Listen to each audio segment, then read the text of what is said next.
Hi friends, అందరికీ నమస్కారం. ఇక కథలోకి వెళ్తే, ఏంటి రితు, మొక్కు అంటున్నావు? కాఫీ కప్తో లోపలికి వస్తూ అడిగింది పవిత్ర. అదేం లేదు, నా పెళ్లి గురించి అమ్మమ్మ మొక్కుకుంది కదా, అన్నీ మొక్కులు తీర్చేస్తుందిలే. నీ పెళ్లి కుదిరింది కదా. ఆహా, ఆల్రెడీ అదే పనిలో ఉందిలే. పవిత్ర నవ్వుతూ కాఫీ తన చేతికిచ్చి పక్కనే కూర్చుంది. కాఫీ సిప్ చేసి ఆ రుచిని ఆస్వాదిస్తూ కళ్ళు మూసుకుంది రీతు. వావ్, నీ చేతి మహిమ పవి, అందుకే కాఫీ ఇంత టేస్ట్గా ఉంది. "హ్మ్, ఏంటి ఈ సంగతి, పొగడ్తలొస్తున్నాయి?" అంటే పవి, నీతో ఒక విషయం. ఇంతలో కార్తీక్ ఫ్రెష్ అయి గదిలోకి రావటంతో ఇద్దరూ మౌనంగా ఉండిపోయారు. "హ్మ్, మా రీతు పెళ్లి కూతురు కాబోతుందన్నమాట. ఏం, నీ ఫ్రెండ్ అప్పుడే ఫోన్ చేసి చెప్పేశాడా?" "హా, ఏ, నువ్వు మాత్రం నీ ఫ్రెండ్కి చెప్పొచ్చు, నా ఫ్రెండ్ నాకు చెప్పకూడదా? Anyway, congrats Ritu. ఒట్టి కంగ్రాట్స్ చెప్తే సరిపోదు, పెళ్ళి మీరే దగ్గరుండి జరిపించాలి. తనకు అభ్యంతరం లేకపోతే నాకు ఓకే." పవిత్ర కోపంగా కార్తీక్ వైపు చూసింది. "వద్దులే రీతు, నేనొక్కడినే అన్నీ చూసుకుంటాలే." "అంటే నేను ఖాళీగా కూర్చుంటున్నానని అందరికీ చూపించడానికా?" "చిచి, నా ఉద్దేశం." "ఏంటి, ఏంటి మీ ఉద్దేశం? తిన్న ప్లేట్ తీయడం తెలియదు కానీ పెద్ద బయలుదేరాడు పెళ్లి పనులు చేయడానికి." కార్తీక్ అయోమయంగా బుర్ర గోక్కుంటూ రీతు వైపు చూశాడు. తను నవ్వు ఆపుకుంటూ కనిపించింది. "అంటే పవిత్ర, అది ఫ్రెండ్ పెళ్ళి కదా. అయితే పెళ్లి పనులు చేస్తాను అని కట్టప్పలా మాటిచ్చినంత సులభం కాదు పనులు చేయటం. అది మీరు చేయడం ఇంపాసిబుల్." "మరీ అలా తీసిపడేకు, నాకు పనులు చేయడం వచ్చు." "అలాగా, ఒక విషయం చెప్పండి, ఇంట్లో నెలకి ఎంత ఖర్చవుతుందో తెలుసా?" "అది నాకెలా తెలుస్తుంది?" "సరే, కనీసం మీ అమ్మా నాన్న మందులకి ఎంత ఖర్చవుతుందో అన్న విషయమైనా తెలుసా?" కార్తీక్ అయోమయంగా చూశాడు. "అది కూడా తెలియదు. సరే, వదిలేయండి. కూరగాయల మార్కెట్ ఎక్కడుందో తెలుసా?" "వాటితో నాకేం పని?" "అవును, వండి పెడితే మెక్కుతున్నారు కదా, వాటితో మీకేం పని ఉంటుంది చెప్పండి." "అదేంటి, నేను తినడం కూడా తప్పే అంటావా?" "తినడం తప్పని నేను అనడం లేదు, కానీ తినే ప్రతి పదార్థం ఎక్కడి నుంచి వస్తుంది, ఎలా వస్తుంది అని తెలుసుకోవాల్సిన బాధ్యత మీకుంది అని చెప్తున్నా. అసలు ఏ రోజైనా మీ అమ్మా నాన్నల ఆరోగ్యం గురించి పట్టించుకున్నారా? ప్రతి నెల ఇంటికి రావాల్సిన సామాన్లతో పాటు అత్తయ్య మామయ్య మందులు కూడా బావగారే తీసుకొస్తున్నారు." "అవును, నాకు అవన్నీ తెలియవు, అందుకే అన్నయ్య అన్నీ చూసుకుంటున్నాడు." "తెలియకపోతే తెలుసుకొని చేయాలి, అంతేకాని నాకు సంబంధం లేదు అని అలా పట్టించుకోకుండా వదిలేస్తారా? కనీసం ఒక్కరోజైనా అమ్మ మందులేసుకున్నావా, నాన్న బయటికి వెళ్తున్నాను మీకేమైనా కావాలా అని వాళ్ళని అడిగారా?" "అంటే లేదు." "ఏం, బావగారు కూడా మీలానే ఉంటున్నారా?" "అన్నయ్య చూసుకుంటున్నాడు కదా అని." "వాళ్ళ మీద బావగారికి ఎంత బాధ్యత ఉంటుందో మీకు అంతే బాధ్యత ఉంటుంది. పెద్ద కొడుకుగా బావగారు బాధ్యతగా నడుచుకుంటున్నప్పుడు ఈ ఇంటి చిన్న కొడుకుగా మీరెందుకు బాధ్యత తీసుకోవడం లేదు?" "అలా అంటావేంటి, శాలరీ మొత్తం అమ్మకే ఇస్తున్నాగా, నా ఖర్చులకి పావువంతు మాత్రమే తీసుకుంటున్నా." "బాధ్యత తీసుకోవడం అంటే మీ శాలరీ తీసుకొచ్చి వాళ్ళ మొహాన కొట్టడం కాదు, ఇంట్లో వాళ్ళకి ఏం అవసరం ఉంటుందో తెలుసుకొని ఆ అవసరం తీర్చటం. బావగారు కూడా మీలానే డబ్బిచ్చేసి ఊరుకోవచ్చుగా, కానీ ఇవన్నీ ఎందుకు చేస్తున్నారు? ఇది నా కుటుంబమని బాధ్యతగా ఫీల్ అవుతున్నారు కాబట్టి." "పవిత్ర, ఏదేదో మాట్లాడుతున్నావు, నీకు నా మీద కోపం ఉందని తెలుసు, అందుకని మరీ ఇంతలా సాధించాలా?" "ఆహా, బాధ్యతగా ఉండమని చెప్తే సాధిస్తున్నట్టుందా మీకు? సరే, నా సాధింపులు భరించాల్సిన అవసరం మీకేంటి? నా దారిన నన్ను వదిలేయండి. ఇంటి బాధ్యత తీసుకోలేని వాడికి పెళ్ళాం పిల్లలెందుకు చెప్పండి." కార్తీక్తో పాటు రీతూ కూడా షాక్ అయి పవిత్రనే చూస్తూ ఉండిపోయారు. "ఏంటి, వెళ్ళిపోనా?" "అమ్మ తల్లి, వద్దు, నువ్వెక్కడికి వెళ్ళొద్దు. ఇప్పుడేంటి, నేను ఇంటి అవసరాలు చూసుకోవాలి అంతే కదా?" "అంతే." "అలాగే, ఇక నుంచి నేనే అన్నీ చూసుకుంటాను. ఇంటి సరుకులు, అమ్మా నాన్న మందులతో పాటు మన బుజ్జిగడి అవసరాలు కూడా నేనే చూసుకుంటాను. సరేనా? మాటలు చెప్తే సరిపోదు, చేతల్లో చూపించండి." "అలాగే." అంటూ బయటికి వెళ్దామని ముందుకు అడుగేసిన కార్తీక్ పవిత్ర పిలవటంతో ఆగి తన వైపు చూశాడు. "అటెక్కడికి? ఏం, ఇంకా క్లాస్ తీసుకోవడం అవ్వలేదా? ఈ రోజుకి వదిలేవే బాబు, మార్కెట్కు వెళ్ళొస్తాను." "ఆగండి."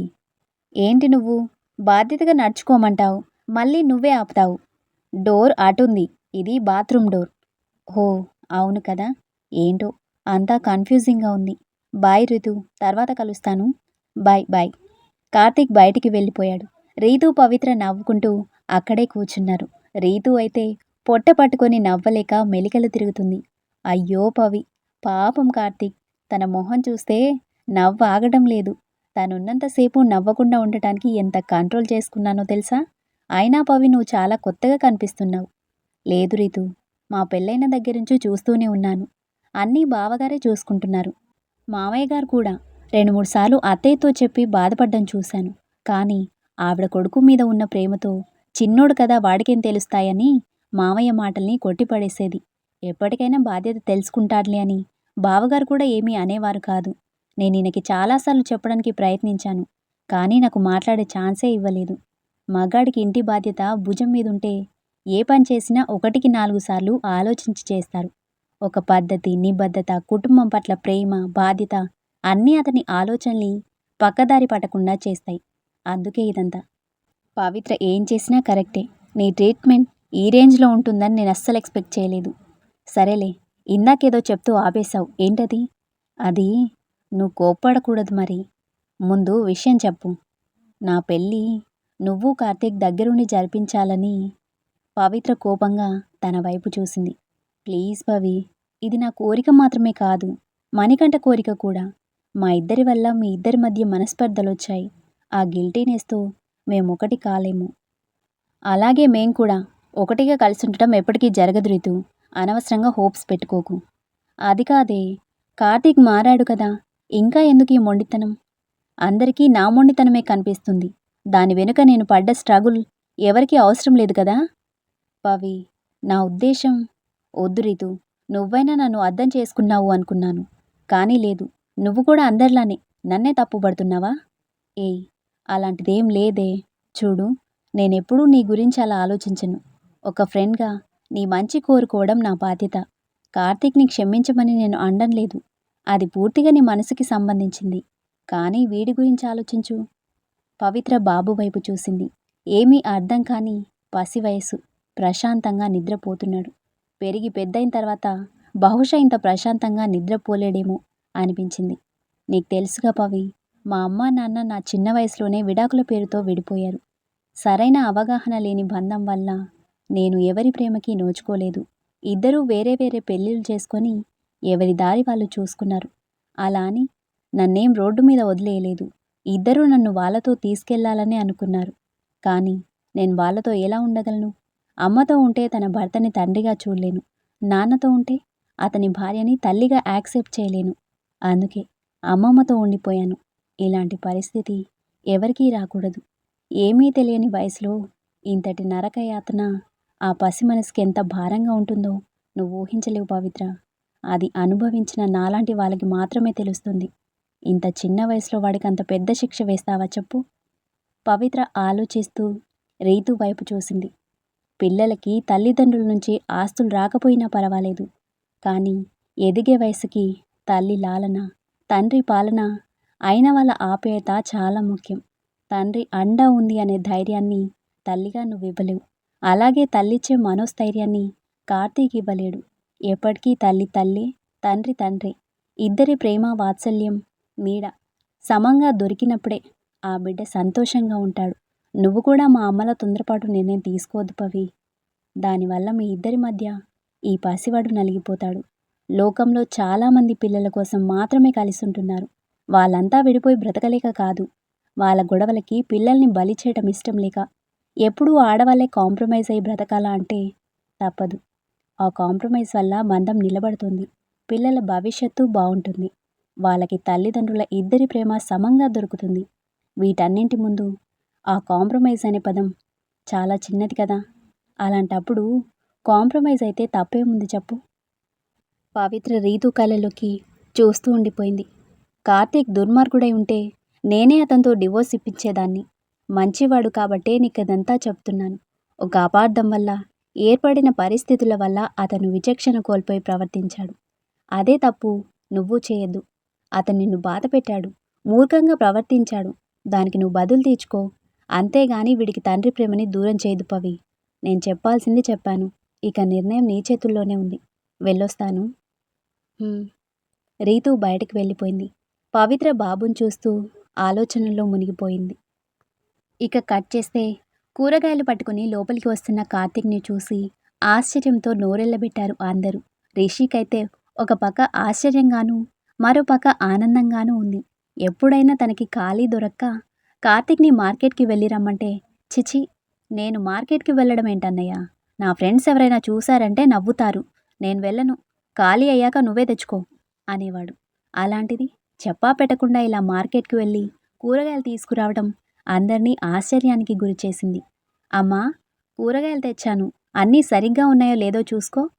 "నీకెందుకు నాన్న శ్రమ? అన్నయ్య తెచ్చేవాడుగా."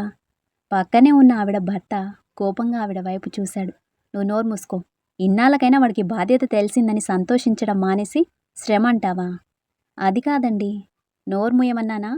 శ్రమ నీకు, వాడికి కాదు. రేపొద్దున మనం పోతే బాధ్యతలు తెలియని వీడితో మన కోడలు శ్రమ పడాలి. వాడు జీవితాంతం కలిసుండాల్సింది కోడలతోనే. నీ అతి ప్రేమతో వాణ్ణింకా చెడగొట్టకు." "కార్తీక్, చాలా సంతోషంగా ఉంది. ఇప్పటికైనా బాధ్యత తెలుసుకున్నావు." ఇన్ని రోజులు నోరు విప్పి తనని ఒక్క మాట కూడా అనని తన తండ్రి ఇప్పుడిలా మాట్లాడుతుంటే ఆశ్చర్యంగా ఉంది కార్తీక్‌కి. ఇంటికి డబ్బులిచ్చేస్తున్నాను కదా, బాధ్యత తీరిపోయింది అనుకునేవాడు. కానీ తను లోపలికొచ్చేప్పుడు అందరి మొహాల్లోనే ఏదో ఆనందం గమనించాక తనిప్పటి వరకు బాధ్యత తీసుకోలేదని మొదటిసారి అర్థమయ్యిందతనికి. రిషి నవ్వుతూ దగ్గరికి వచ్చి కార్తీక్‌ని హత్తుకున్నాడు. "Well done Karthik." "అన్నయ్య, ఇన్ని రోజులు నువ్వు నాకెందుకు చెప్పలేదు? బాధ్యత అంటే డబ్బులివ్వడం మాత్రమే కాదు, ఇంటి అవసరాలు చూసుకోవడం కూడా అని." "కార్తీక్, నా పెళ్ళయ్యే నాటికి నువ్వు చదువుకుంటున్నావు. నీ చదువు పూర్తయిన తర్వాత నీకు ఇవన్నీ నేర్పించాలి అనుకున్నాను. కానీ నేనెప్పుడూ మార్కెట్‌కి వెళ్ళమన్నా తప్పించుకొని పోయేవాడివి. గట్టిగా నచ్చ చెబుతామంటే మీ వదిన వద్దని చెప్పింది. ఎందుకంటే దీనివల్ల మనిద్దరి మధ్య ఏమైనా గొడవ జరిగితే ఇంటి కోడలొచ్చిన తర్వాతే అన్నదమ్ములిద్దరి మధ్య గొడవలొచ్చాయని చుట్టుపక్కల వాళ్ళు అనుకుంటారు కదా. సరే, పెళ్ళయ్యాక నువ్వే తెలుసుకుంటావులే అని నిన్ను ఫోర్స్ చేయలేదు." "సారీ అన్నయ్య. ఇన్ని రోజులు బాధ్యతంటే ఇది అని తెలియక మీ అందరినీ చాలా బాధపెట్టాను." రిషి నవ్వుతూ తన భుజం మీద చేయి వేసి బయటకి తీసుకువెళ్ళాడు. "కార్తీక్, బాధ్యత తీసుకునేది ఒకరు చెప్పేది కాదు. ఇది మన కుటుంబం. మన వాళ్ళని హ్యాపీగా చూసుకోవాలి అన్న ఆలోచన ఉన్న ఏ మగాడికి బాధ్యత నేర్పించాల్సిన అవసరం లేదు. ఒక విషయం గుర్తుపెట్టుకో కార్తీక్, మగాడు బాధ్యతగా లేకపోతే ఆ ఇంటి ఇల్లాలకి అంతకంటే పెద్ద శిక్ష ఇంకోటుండదు. వాళ్ళది చాలా చిన్న ప్రపంచంరా. భర్త, పిల్లలు, అత్తామామలు అంటూ వాళ్ళ జీవితం మొత్తం మన అవసరాలు తీర్చడానికే సరిపోతుంది. అలాంటి వాళ్ళకి మనకి చేతనైనంత వరకు సహాయంగా ఉండాలి. అంటే కూరగాయలు, ఇంటికి అవసరమైన సామాన్లు, ఇలాంటివన్నీ మనం చూసుకుంటే వాళ్ళకి కాస్త రిలాక్సేషన్గా ఉంటుంది. అర్థమైందా?" "అయ్యిందన్నయ్య." "గుడ్. సరే, పద, అలా బయటికి వెళ్ళొద్దాం." ఇక కట్ చేస్తే, "ఏంటే నువ్వనేది?" కళ్ళింతవి చేసుకుని గుర్రుగా రీతు వైపు చూస్తూ అడిగాడు మణికంఠ. నీ ఎంకమ్మ, నిన్నెవడు మొక్కుకోమన్నాడే? సరే, మొక్కితే మొక్కావు. ఏ ఖాళీ నడకనో గుడికొస్తానని మొక్కుకోవడం మానేసి నాకు గుండె కొట్టిస్తానని మొక్కడం ఏంటి?" "సారీరా, తెలియకుండా మొక్కేశాను. మొక్కు తీర్చాలి కదా." "అమ్మో, నా వల్ల కాదు. జుట్టు లేకుండా నన్ను నేను చూసుకోవడానికే భయంగా ఉంది. వేరే మార్గం ఉంటే చూడు." "అలా అనకూడదురా. ప్లీజ్ ప్లీజ్, నా బంగారం కదూ. ఎలాగో నీకు జుట్టు త్వరగా పెరుగుతుంది కదా, ఒప్పుకోమని." "అబ్బా, ఇలా ఇరికించేశావేంటే? తప్పదా?" తప్పదు." "ఉఫ్, ఎంకి పెళ్ళి సుబ్బు చావుకొచ్చిందని ఈ కార్తీక్ గాడి తిక్కకి నా జుట్టు బలైపోయింది." రీతు నవ్వుతూ మణికంఠను చూసింది. అతను కోపంగా చూస్తూ నిలబడ్డాడు. "అలా చూడకురా బాబు. అయినా మన వల్లే కదా కార్తీక్, పవిత్ర విడాకుల వరకు వచ్చింది. ఇది మరీ బావుంది. నేనేదో నోటి దురదతో ఒక అబద్ధం చెప్పానే అనుకో, వాడు అబద్ధాన్ని పట్టుకొని కథని ఇంత దూరం నడిపిస్తాడని నేనేమైనా కలగన్నానా? అందుకే చెప్పేది, బిల్డప్లకు పోయి ఇంకొకరి జీవితాల్ని నవ్వుల పాలు చేయకూడదు అని. పాపం, నా వల్ల పవిత్ర లైఫ్ రిస్క్లో పడింది. వాళ్ళిద్దరూ కలిసి సంతోషంగా ఉండాలని నా ఆరాటం అని." "I can understand Ritu. సరే, నువ్వు మొక్కుకోవడం కాదు, ఇప్పుడు నేనే మొక్కుకుంటున్నా. వాళ్ళిద్దరూ కలిసి సంతోషంగా ఉంటే నేనే మొక్కు చెల్లిస్తాను. ఓకేనా?" రీతు నవ్వుతూ అతన్ని హత్తుకుంది. "Thank you Mani. Love you so much." "Love you too." ఇంక కట్ చేస్తే బాబు ఏడుపు వినిపించటంతో సోఫాలో పడుకున్న కార్తీక్ మెలకు వచ్చింది. పవిత్ర గాఢ నిద్రలో ఉండి కళ్ళు తెరవలేకపోతుంది. బాబు రాత్రిపూట సరిగ్గా నిద్రపోకపోవటం వల్ల పవిత్రకి కూడా నిద్ర సరిపోవడం లేదు. కార్తీక్ బాబుని గది బయటకు తీసుకువచ్చి ఆడిస్తున్నాడు. కాసేపటికి పవిత్రకి మెలకువ వచ్చింది. పక్కన బాబు కనిపించకపోయేసరికి కంగారుగా పైకి లేచి వెతుకుతూ బయటికొచ్చింది. కార్తీక్ చేతిలో బాబుని చూడగానే రిలాక్స్గా ఊపిరి తీసుకుంది. అంతలోనే కోపంగా దగ్గరికి వెళ్ళి నిలబడింది. బుద్ధుందా లేదా? అలా చెప్పా పెట్టకుండా బాబుని తీసుకొచ్చేయడమేనా? ఎంత కంగారు పడ్డానో తెలుసా? బాబు ఏడుస్తున్నాడు. నువ్వు నిద్రపోతున్నావు కదా అని బయటికి తీసుకొచ్చాను. అది కూడా తప్పేనా? చెప్పకుండా తీసుకురావడం తప్పు కదా? నీ నిద్ర డిస్టర్బ్ చేయడం ఎందుకులే అని చెప్పకుండా తీసుకొచ్చాను.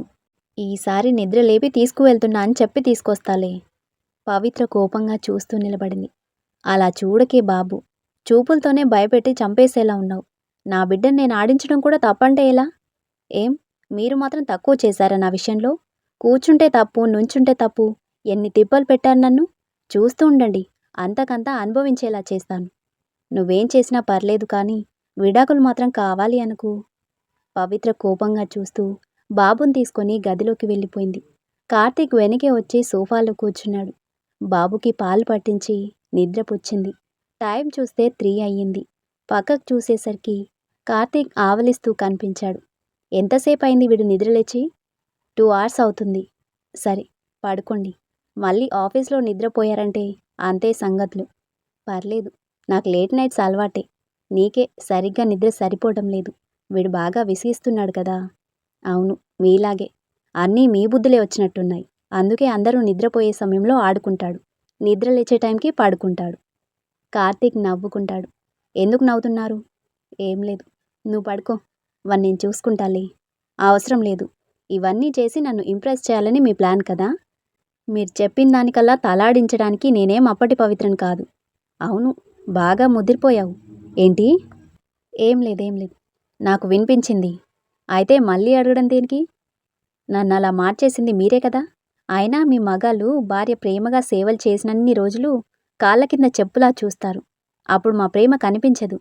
మీ పట్ల మాకున్న ఆరాధన కనిపించదు. అసలేమనుకుంటారు మీరు? మేమంతా ఇది నా కుటుంబం, నా వాళ్ళు అనుకుంటున్నాం కాబట్టే మీరేం చేసినా భరిస్తున్నాం. ఒక్కసారి ఇది నాది కాదు అని అనుకుంటే అప్పుడు మొదలవుతుంది అసలు కదా. పెళ్ళాన్ని చులకనగా చూసే ప్రతి వాడికి బుద్ధి రావాలంటే వాళ్ళకి సేవలు చేయడం మానేయాలి. అప్పుడు తెలుస్తుంది ఇంట్లో ఖాళీగా కూర్చుని తింటుంది అనుకోవటం కేవలం మీ భ్రమే అని. నిన్ను నీ ప్రేమని గుర్తించకపోవటం నిజమే. కానీ ఎప్పుడైనా నువ్వు ఖాళీగా కూర్చుని తింటున్నావని నేనన్నానా? అలా అనడానికి అసలు స్కోప్ ఏది చెప్పు? కొంచెమైనా లావై ఉంటే అనొచ్చు. మన పెళ్ళప్పుడు ఎలా ఉన్నావో ఇప్పటికీ అలానే ఉన్నావు. ఇక నేనెందుకు అలా అంటాను? ఓహో, అయితే లావైతే అనేవారా? ఆడవాళ్ళు లావయ్యేది తిండెక్కువై కాదు. ఏ అర్ధరాత్రో ఇంటికొచ్చే మొగుడు గురించి ఎదురు చూస్తూ సరైన టైంకి తినక అడ్డదిడ్డంగా మారే ఆ టైమింగ్స్ వల్ల. అబ్బా, నేను అలా అనలేదే తల్లి. నేను అలా అనుకోలేదు అని నీకు అర్థం అవ్వాలని చెప్పాను అంతే. అయినా లావైతే ఏంటి, సన్నగా ఉంటే ఏంటి? మా అమ్మ కూడా కొంచెం బొద్దుగానే ఉంటుంది. అలా అని అమ్మని ప్రేమించడం మానేస్తామా? భార్య కూడా అంతే. అబ్బో, తమరికింత జ్ఞానోదయం ఎప్పుడయ్యిందో? నువ్వు తీసుకునే క్లాసులతో జ్ఞానోదయం అయ్యిందిలే. మిగతా క్లాస్ రేపు వింటా గాని పడుకోవే. మళ్ళీ వాడు నిద్ర లేచాడంటే నేను నిద్రపోనివ్వడు. కార్తీక్ వైపు ఒక లుక్ ఇచ్చి బెడ్ మీద పడుకుంది పవిత్ర. కార్తీక్ నవ్వుకుంటూ తననే చూస్తూ కూర్చున్నాడు. పెళ్ళప్పుడు ఎంత అమాయకంగా ఉండేది. అప్పుడది నటన అనుకొని దీన్ని నానా తిప్పలు పెట్టాను. ఇప్పుడు ఆ అమాయకత్వం పోయి ఇది నాతో ఆడుకుంటుంది. అంతా నేను చేసుకున్నదేగా, అనుభవించాల్సిందే. మనసులోనే అనుకుంటూ సోఫాలో వెనక్కి వాలి కళ్ళు మూసుకున్నాడు. స్టోరీ నచ్చితే లైక్ చేయండి, కమెంట్ చేయండి, ఇంకా సబ్స్క్రైబ్ చేసుకోండి. Thank you. మళ్ళీ కలుద్దాం.